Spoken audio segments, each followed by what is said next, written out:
Salam, selamat pagi Bapak Ibu yang diberkati Tuhan. Kembali lagi dalam Sarapan Rohani STT Paulus Jakarta.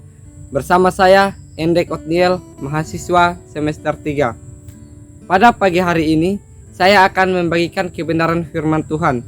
Sebelum itu saya mengajak kita untuk berdoa. Kita berdoa.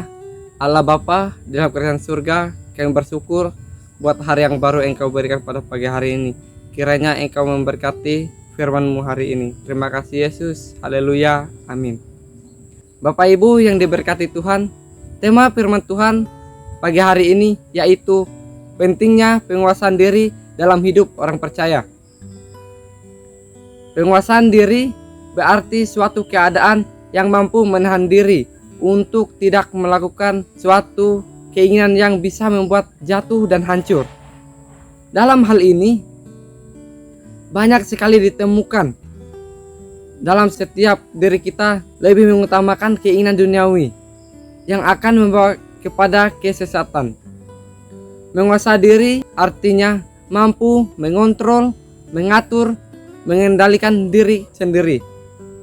Melalui firman Tuhan pada saat ini yang akan kita renungkan, apa pentingnya penguasaan diri dalam hidup orang percaya. Bagian yang pertama yaitu supaya dapat berdoa. Kita dapat lihat di dalam 1 Petrus pasal 4 ayat yang ke-7. Firman Tuhan berkata, "Kesudahan segala sesuatu sudah dekat. Karena itu kuasailah dirimu dan jadilah tenang supaya kamu dapat berdoa." Berdoa merupakan hal yang penting dalam hidup orang percaya, karena doa adalah komunikasi kita dengan Allah. Oleh karena itu, untuk dapat berdoa yang baik diperlukan penguasaan diri. Bagaimana dikatakan dalam firman Tuhan bahwa kesudahan segala sesuatu sudah dekat, yang membuat kita tidak dapat berdoa dengan tenang, karena segala sesuatu akan berakhir. Sehingga ini yang perlu kita perhatikan, bahwa pentingnya penguasaan diri seseorang dalam menyikapi keadaan dunia supaya dapat berdoa dengan tenang dan damai. Bapak Ibu yang diberkati Tuhan, bagian yang kedua, mengapa pentingnya penguasaan diri dalam hidup orang percaya?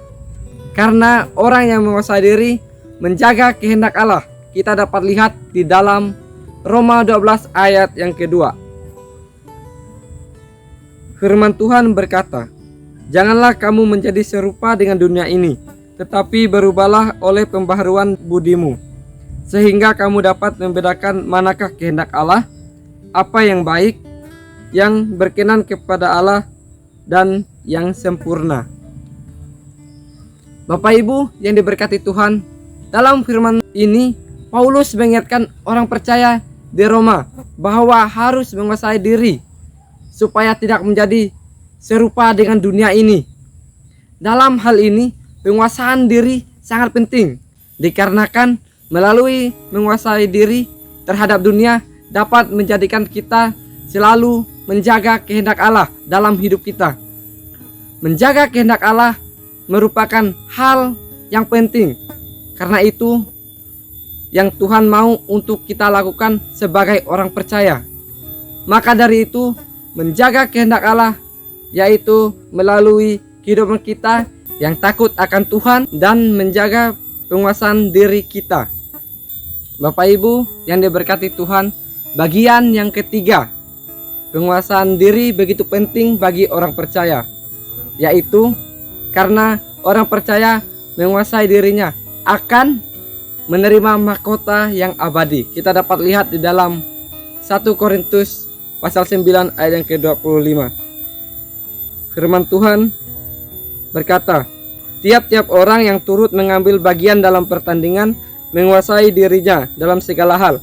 Mereka berbuat demikian untuk memperoleh suatu mahkota yang fana, tetapi kita untuk memperoleh suatu mahkota yang abadi."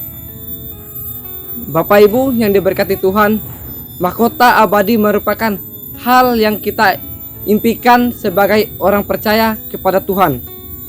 Tujuan akhir kita dalam dunia ini ialah menerima mahkota yang abadi yang Allah berikan. Oleh karena itu, kita harus menguasai diri terhadap hal-hal duniawi yang dapat membuat kita binasa dan jatuh dalam dunia, sehingga menjauhkan kita dari mahkota abadi itu. Maka kita harus menguasai diri kita, karena itu dapat membawa kita ke dalam kerajaan yang kekal dan dikaruniakan mahkota abadi. Jadi, Bapak Ibu yang diberkati Tuhan, melalui firman Tuhan pada saat ini mengajarkan kita bahwa penguasaan diri sangat penting dalam hidup orang percaya, karena dapat menjadikan kita pribadi yang berintegritas dalam Tuhan. Firman Tuhan memberkati kita. Amin.